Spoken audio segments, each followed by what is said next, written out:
Now we're travelling from Mackay to Yeppoon, which is 40k from Rockhampton. So, and Yeppoon is 1,400 kilometres from home. That's how far we got to go, kids and everybody. And the army's just pulling out of town. Geez, there's been some army trucks everywhere. They must have had a big, exercise up here somewhere. But we're situated 170 kilometres from Rockhampton and 160 kilometres from Mackay, which you can see right down there on that signpost if it's not out of focus. And this is a free camp area where anyone can go and stay overnight. And I'll tell you what, it's a fantastic idea. Costs you nothing, and you've got toilets. That's all you need. There's quite a few vans in here, and it's only 9 o'clock in the morning. We've been travelling for 2.5 hours, and we're having a break. Yes, Yeppoon is 1,400 kilometres from home, so we're working our way back now, and we're in the last 4 weeks of our 3-month trip. That's it for now. Well, we've just arrived here at Emu Park. And that's a boardwalk that goes right around here. Beautiful day, 25. Oh, and look at this gorgeous walkway. And down here, where Elizabeth is what they call the singing ship. Depending on the weather, oh wow, look at that. Isn't that beautiful, people? But depending on the weather is how much it whistles and carries on.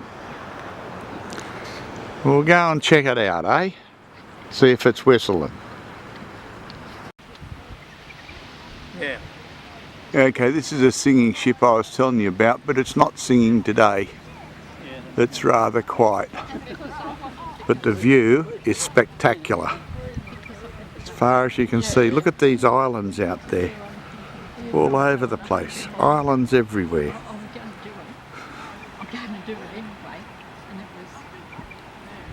Beautiful view. Yeah, our poor old singing ship is not singing. That's because we don't have a breath of wind. It's beautiful. As far as the eye can see. Very, very nice. A singing ship. Well, we're still in the little township of Emu Park, and we've just come down from the top where the singing ship was, and look what we found. A rail museum. Looks like an old guard. You the old guard? No, he's on the other end of the camera. Nasty piece. So there you go. We'll go and have a look at this. And see what it's like inside. We'll just keep out of the sun there.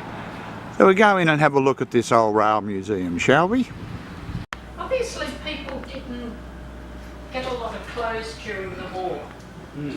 Because I only ever see clothing ration cards. I've even got a clothing ration card at home. Yeah.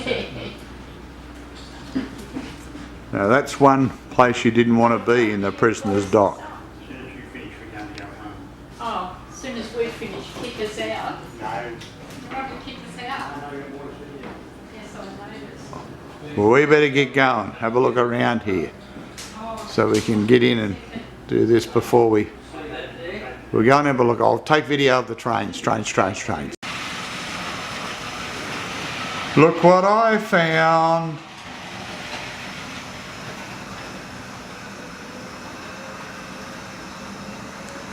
Model railways. Oh, out of power. Maybe next time. Well, there you go. Little layout for kids to get stuck into, eh? Gauge garage. They had a narrow gauge garage. Yeah, which is off the rails at the moment. Yeah. I think it might They were a little bit, weren't they? Small Yeah. bit. It's run out all around. Yeah. This is, what do you call this, mate? The workers' cabin or workers' quarters? Van. Workers' van. It's actually it's a carriage. They go and put it in the back side where plumbers or builders or... Ah, here's Elizabeth. Hang on, Anthony. Oh no. I'll more find like- Mum for you. No, it's more like your mother. Oh, it was my mum, was it? Yeah. Yeah. Where she was at Kempsey. Before my time. Railway refreshment room. That's Werris Creek, Nougat. There's a Werris Creek there's Station. big memorials at Werris Creek. People who worked in the railways and died, and you buy papers. Yes, I'd like to go and have a look at that at Werris Creek, the museum One there. goes there as well. Here's a garret here at Peterborough, Liz, South Australia. The only turntable in Australia was 3 gauges. Peterborough. Well, there you go. Now this is another section of the museum. It's the Maritime Museum. Now one man, he's not alive now, he built everything you're looking at in here. All these ships, he built them.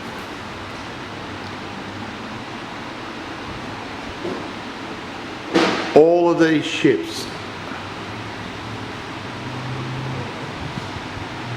What a great job he's done to them. Look at this old beauty. Could you imagine the work he's put into on these? Gee, that would have been hard old days, bloomin'. Going to sea in them, wouldn't it? Oh, the Titanic. Look at the LEDs on her.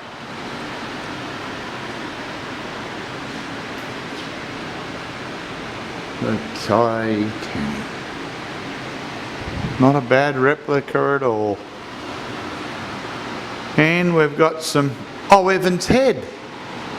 That's where we're going. Stormbird, Evans Head. These are the fishing trawlers. Who did? The Captain Calamala. High Noon. Yep. We've been open a month and this girl come in. Yeah. And about a couple of weeks later they turned up. Unbelievable. Whoops, we went a bit wobbly on that video. So there you go. What work in that. Beautiful.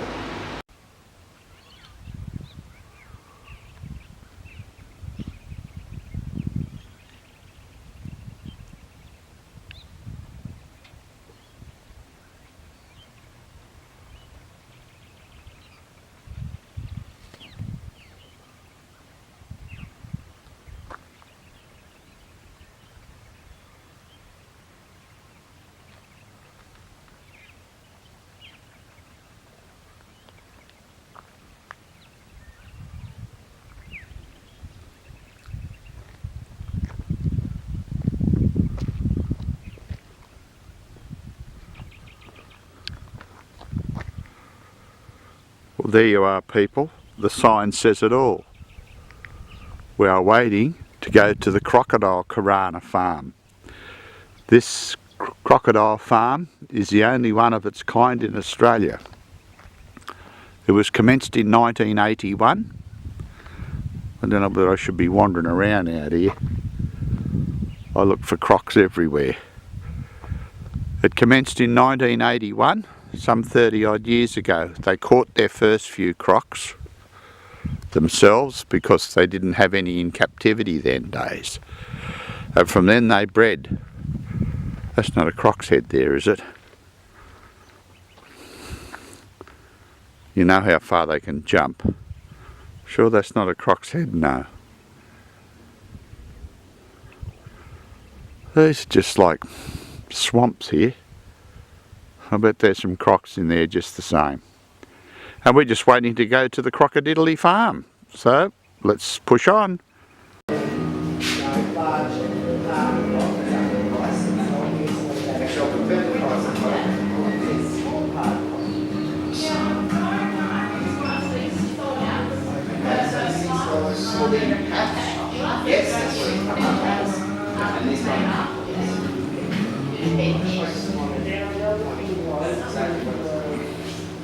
Well, we're about to start our tour very shortly, but I'm not going anywhere near those ponds. And there's one I can see straight out there in the water, right over. But you won't see it at the moment. So we'll get on with the tour, I think. 1981, because crocodile numbers in the wild had dropped to near extinction levels. So in 1972, the park rangers in Kakadu National Park, I don't need to explain where that is for you guys, but they estimated there was only about 3,000 crocs left in the wild.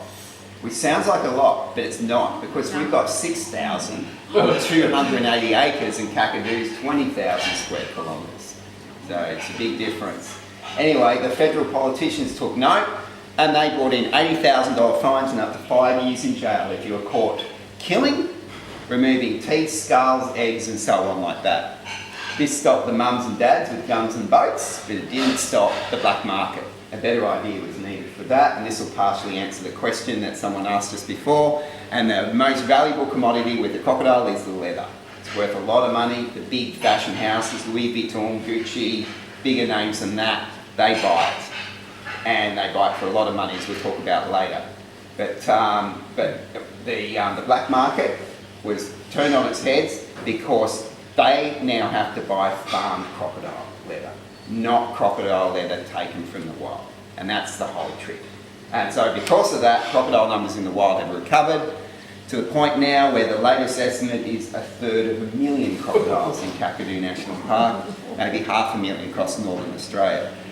Now, I know it sounds weird, farming is a conservation tool, it's not your typical image of conservation and activism and so on like that, but you know, it's worked, the proof is in the numbers. Today when I talk about crocodiles, I am talking about saltwater or estuarine crocodiles. We don't have alligators in Australia. There are creeks called Alligator Creek, you may have seen them in the Northern Territory as well, it's just north of Rocky, but we don't have alligators except in captivity. We've got 2 to show you today. But we have freshwater and saltwater crocs. So firstly, the freshwater crocs, they tend to inhabit the upstream sections of creeks from the Burdekin River flowing into Townsville all the way through to Broome, through the Kimberley.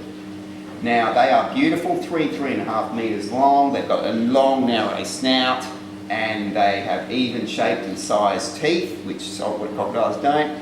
And I've snorkeled with them in the wild in the Kimberley, miles from civilization. They are absolutely beautiful.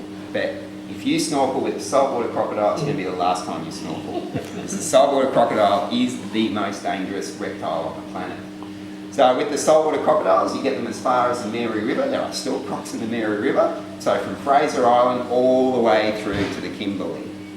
As you go further north, the population increases. So Kakadu's got a lot. We've got a few around here, not too many, but up the river we've got a few. It's misleading that they're called saltwater crocodiles because they're estuarine crocodiles. Saltwater crocodiles can live in fresh water their whole lives, just like bull sharks. It's crazy stuff. So in a previous job in wildlife management, I've taken sighting reports of crocodiles 300 kilometres upstream of Rockhampton, completely in fresh water. So unless there's a giant waterfall between you and the ocean, and I mean a big waterfall, you could have a crocodile anywhere on a floodplain in northern Australia. So just be mindful of that when you're recreating, camping, swimming and so on like that. Coming over the farm now, and when we first started off here, this was a very barren bit of dirt. Now we've built it up to houses, sheds, pens, 3,000 crocodiles. And of those 3,000 crocodiles, only very few have been taken from the wild. On his farm, Karana, John breeds his own crocodiles, and this is the make or break time of the year. Karana is an Aboriginal word meaning to bring forth young. But for the farm to produce enough skins and meat to survive, Karana has to bring forth a lot of young. That means a lot of eggs.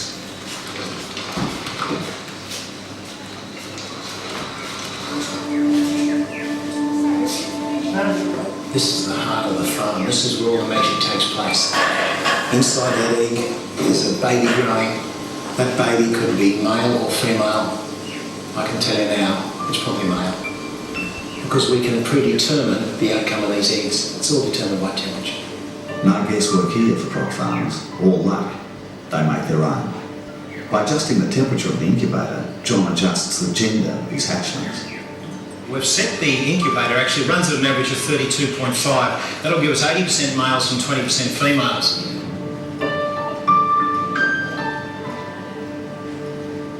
We're hatching out for mainly boys. They tend to hatch better, grow better and survive better, so it's a straight commercial decision. What a lovely management tool it is. I think part of my fascination with crocodiles is to think that this area, its current form, has been doing this for the last 180 million years. These are the last of the ruling reptiles left on Earth. They're dinosaurs. Remarkable survivors. This could be millions of years ago. You look at those jaws and teeth, you can't imagine them picking up anything so soft as a baby croc. But they do. We get as close as we can to it. It's a little baby just crawling up on the nest now, coming back up to mama. Just watch now. You should very gently pick it up. She's got a wallow just down here. That's the wallow she's been living.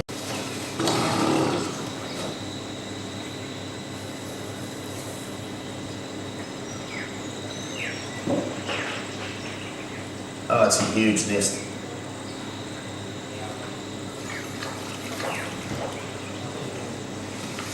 Beautiful big eggs. I think it's just down by that little palm beyond you. Whole another chamber. Whole other chamber. What do you do? Big fella might have come through for us.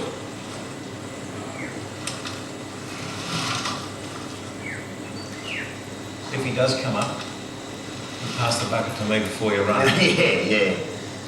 Thanks, Sandra. Concern is my safety first. Crocodile eggs later, that's good. Watch him. Get out, you fellas down low. There's not like a rain, let's get out of there. Oh, let's get my heart pumping anyway. Every now and then we get called out to go and remove crocodiles from the wild. These are crocs that turn up in areas of public recreation where they're not wanted. And they're generally a threat to people, so we provide a crocodile removal service. Originally we were called the Crocbusters. So crocs, typically, they can see prey half a kilometre away. So if you, say, went swimming in a waterhole in northern Australia, and you come here, they could slip into the water at the other side there, and you wouldn't even know. And then they can ambush you by waiting underwater for 6 hours, slowing their breath down to 3 beats per minute. How many of these birds get taken? The odd ones. The odd one. Yeah, we'll come back to that one, guys. Don't point, Millgate. All right, let's see if they're hungry over here. Well, you've got the intermediate egret, you've got the stilts here, and you've got a black kite coming in on cue, because black kites like what we feed them. We feed them KFC, Karana fried chicken. Oh, there's a big fella. Yeah, What would he be, mate, in size? Perfect.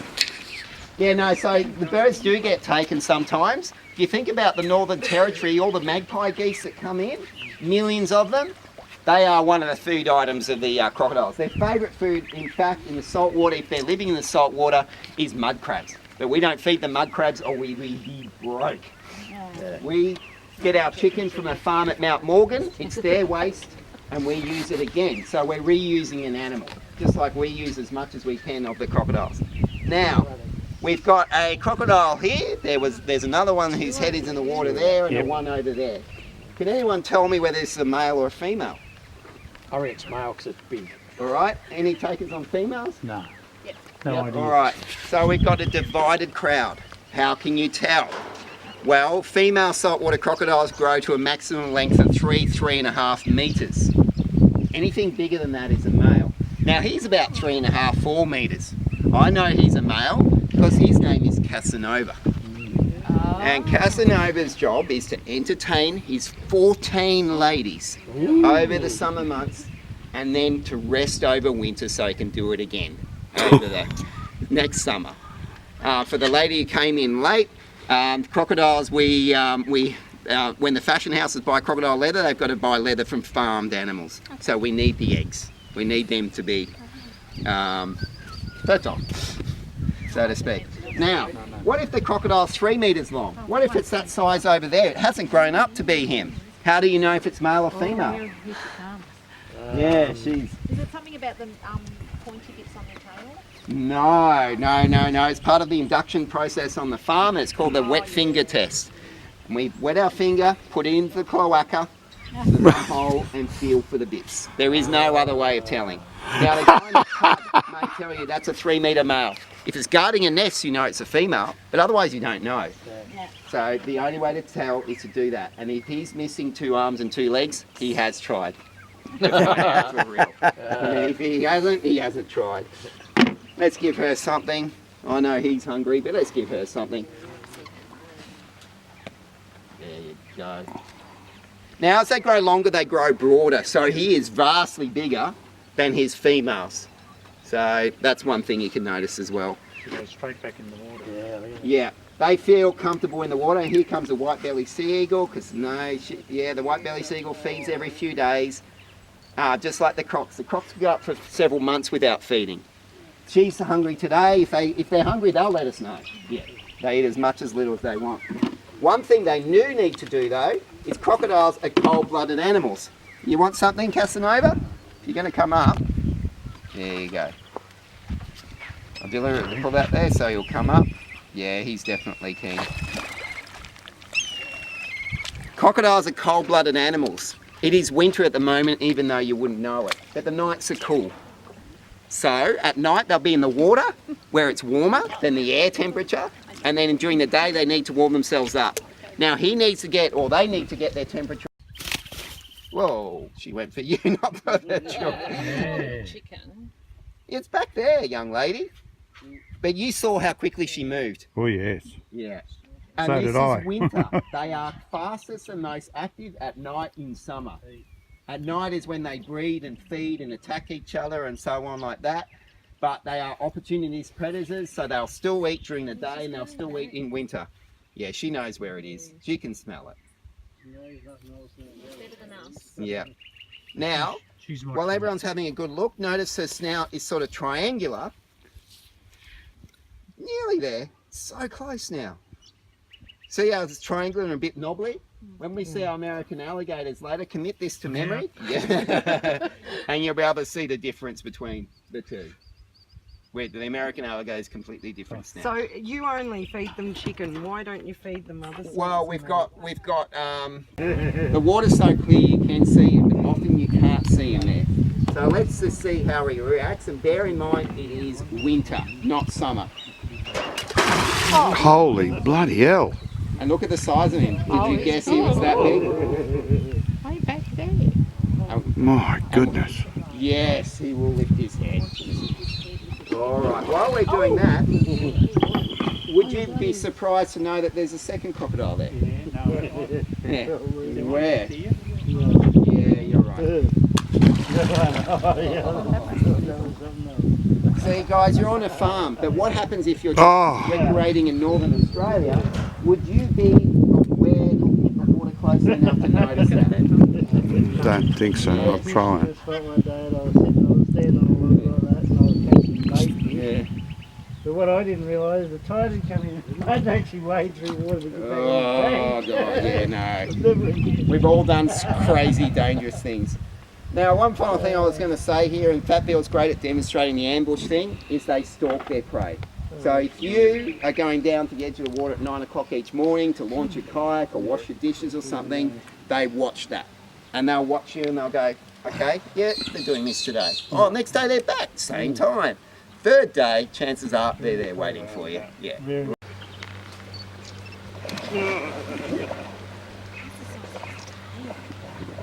See about knocking the tree? Yeah. Alright, so only 40 years old. Ladies and gentlemen, he was caught as a young hatchling by a fishing family up at Thursday Island. They brought him home to the bathtub, thought he'd make a great pet, but any of you who've had children would know that if you feed a child, they grow. He is gigantic, isn't he? I've never seen an animal like 5 years that. old, I can tell you that's a pretty dangerous animal. And there he was in the bathtub, 5 years old. He bit mum and dad, the kids, the people down the road, the uncle and aunt. Okay, you can't have that anymore. It's too big. So we went up and got him, brought him back down here, and he had a condition called rubber jaw. His jaw bent like a banana, which isn't very good at all. So, yeah. Have a go at the size of this dude, King Wally. But he's nothing to down here. How far down was the other one? Mason. Oh, King Wally. Let's go King down. Wally's 4.3 metres and he weighs 650 kilos. There you go. But this one, Rocky, is the biggest bloody thing I've ever seen. And I'll show you what it says about him. Rocky is over 5, yeah, go on Lizzie, you go.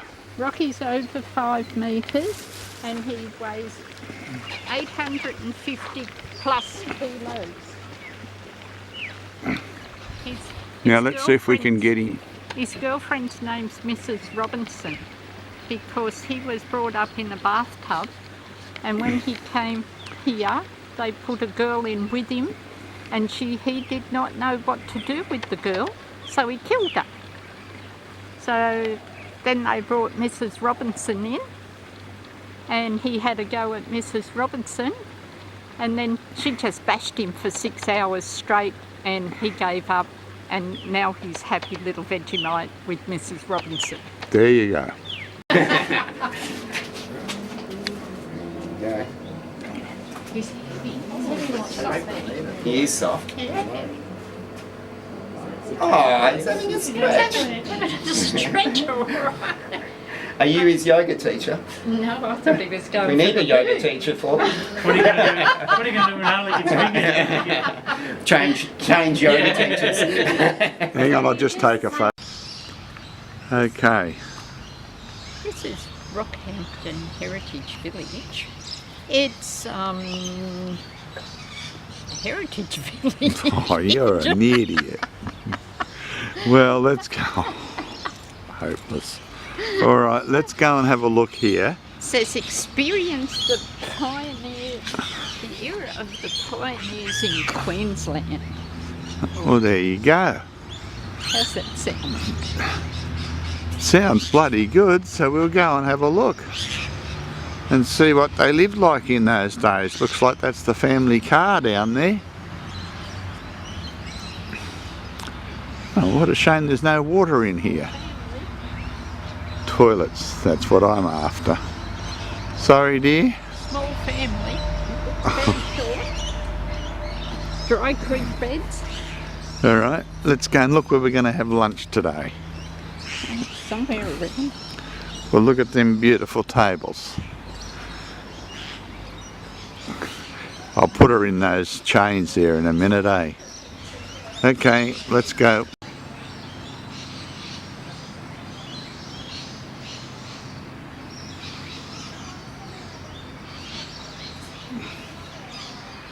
This is a 1929 Austin 7. What a tiny little thing this is. Thought you boys might like this. Wow, what a wide tyre, eh boys?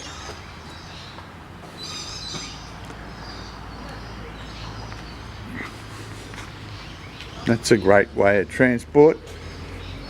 Grandma, come beside that. It's not a photo, dear, it's a video. Oh, I thought it was a photo. I'll come back and get a photo. I'd like to be able to get in it, but it's... No, you can't get in it. Couple more here for you. An old Chevy. And an old Willys Overland Grosley. They're both utes. And there you are, fellas. The old handbrake on the side. Plenty of room on the back, boys. Alrighty. Well, that's an old scooter. Got a scooter here behind us. Gee, it's a bit dark to see, I think. And up here's the stagecoach. But we better go and see the lady now. Sort things out. Okay. Well, where are we going to look at today? What buildings? Now I'm looking over here now. Where are we? We're at the cross. Somewhere where the cross is. I can't even... King's Cross? No. I can't even find the Oh, it must be the red light area over there. Right, which way are we going? Around to the right. Yes. We'll take some more video once we get going, but this looks very interesting today.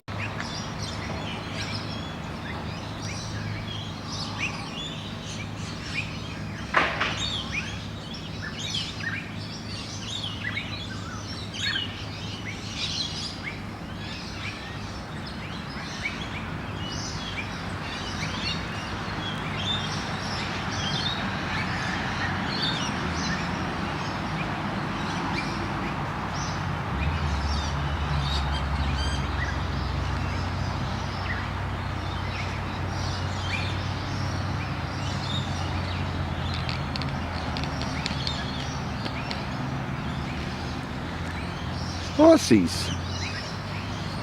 Donkeys. Nino, Nino, Nino.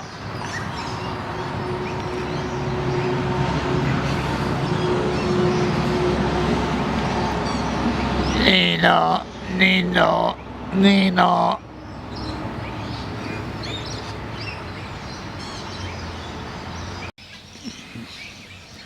Bit of video for you of this little cottage. Things were very hard in those days. See that? I don't know, what do you call it? It's a wash tub. That's what I used to bathe in when Nanny Smith had the tent. This was the laundry. Laundry section. I don't know what that is, love. That's a mangle. That's a for Mangling yourself. no. Squeezing the water out of your clothes. Stop it. Oh, what's going on there? It's an outhouse. An outhouse, people. Commonly known as the thunderbox. And newspaper on the wall to wipe your dainty little bottom with. So there you go. Children had chores in those days. They had to chop the wood, cart the water, do other things around the house as well as have time to play. This is the kitchen. Very flash house, indoor kitchen. But no light, no plumbing. They'd have had to have gone to the well or the creek and got the water. Keep going, you're doing well. And see on the table there, that's for making cream, I think. What a This is finger. this square thing with the bar across the top, I would assume is for butter. At the back there is the mix master. See that jar with the paddle in it? Behind this great big one. Yeah. That's the mix master. If you come over this side you can see it a bit better. At the back there. Yep. Now, where's our main bedroom, love? Oh, this is the children's bedroom where they would have to sleep, all share a bedroom. They didn't get one each. And see the little tiny weeny single bed? There would be 2 children in that bed, sleeping goodness. top to toe. A lot of their toys would have been made by bits of wood around the place. Now this is the main bedroom where the mum and dad slept, but if the children were crook, they would come into the main bedroom and sleep in here so the parents could keep their eye on. No, still no lighting, no lights. Well, what would they use? Candles? Candles, kerosene lanterns. The entertainment section. That was also used as, the master bedroom was also used as the bathroom. A light. Oh, this is flash, this one's got a light, except that it's not electricity. It's probably kerosene. Now, because they had no television, they used to make their own entertainment and play the piano. This one's a bit flash, this house. It's got a typewriter, I think. That's not in this era. What else is there? All right, let me go out and take a picture of the front of it. What a beautiful building. It's gorgeous, isn't it? And we've just been through Wood's Cottage. So there you go. You've done a quick tour of Wood's Cottage. And this is the barn over here. This is the barn house. This is the barn that belonged to this house. It was out on, this house and barn was out on the property and it was all dismantled. That's it, 4 minutes 30. Got to stop for a little break. I just came in here to this barn.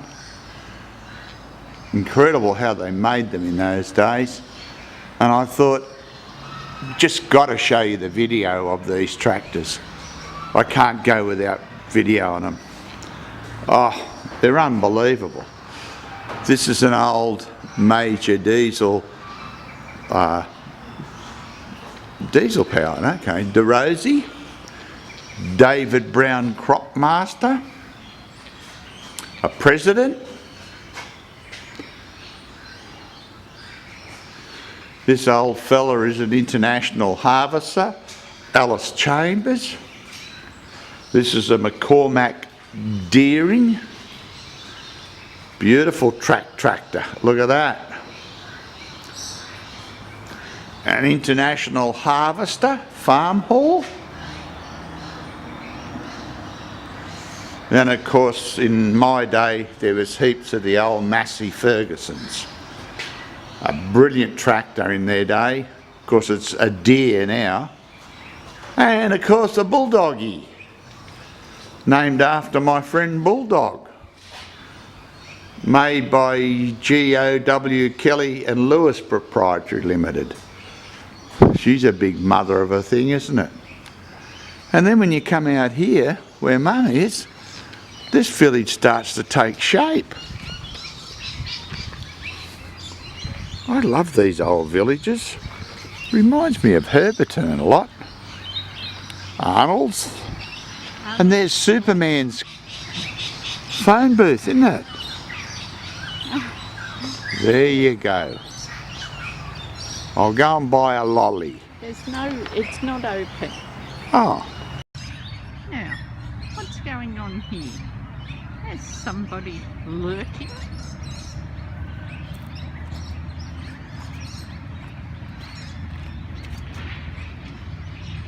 Oh, he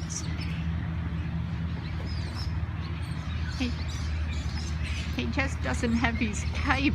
It's VB Man. No, VB Man.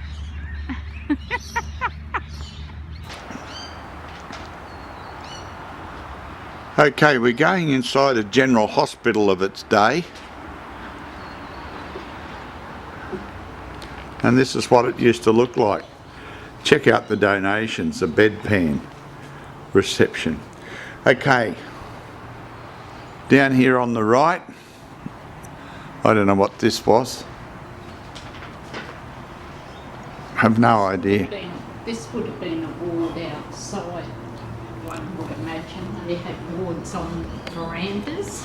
Right. There's an iron lung down here. Yes. For people who had polio. Correct. Oh, look at this.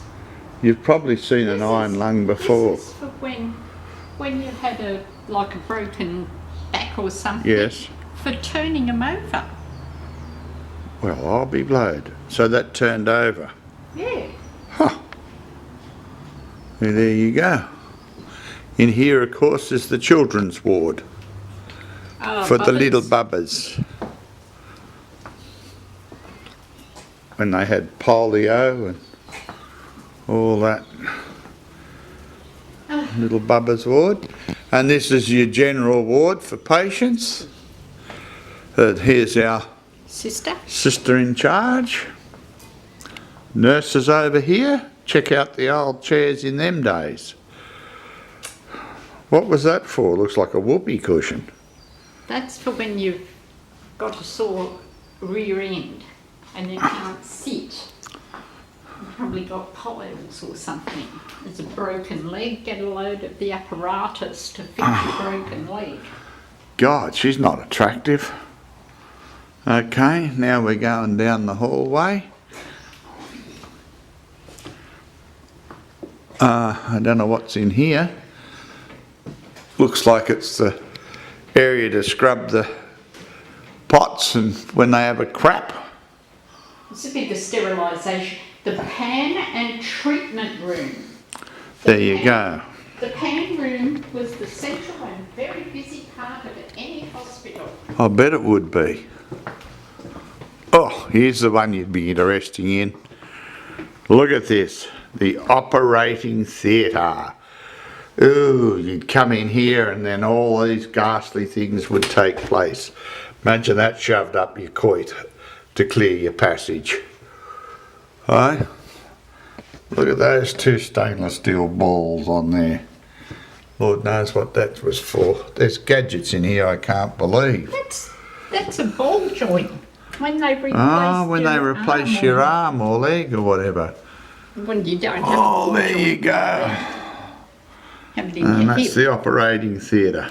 That's enough of this hospital for now.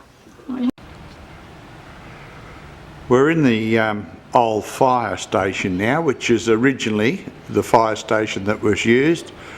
We're going to have a look at some of the old fire engines and the equipment that used to be used to fight fires. You just saw that old girl. Now I'll show you this one here. Imagine trying to get to a fire in that in a hurry. Heavens forbid. Yet you know what? The paintwork and everything on it's immaculate.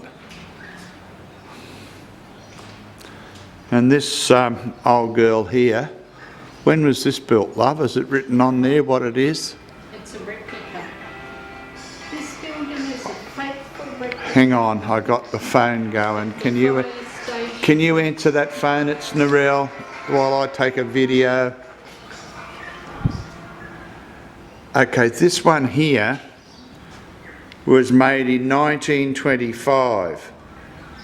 It's a Bean fire engine. Have a go at this old dear, eh?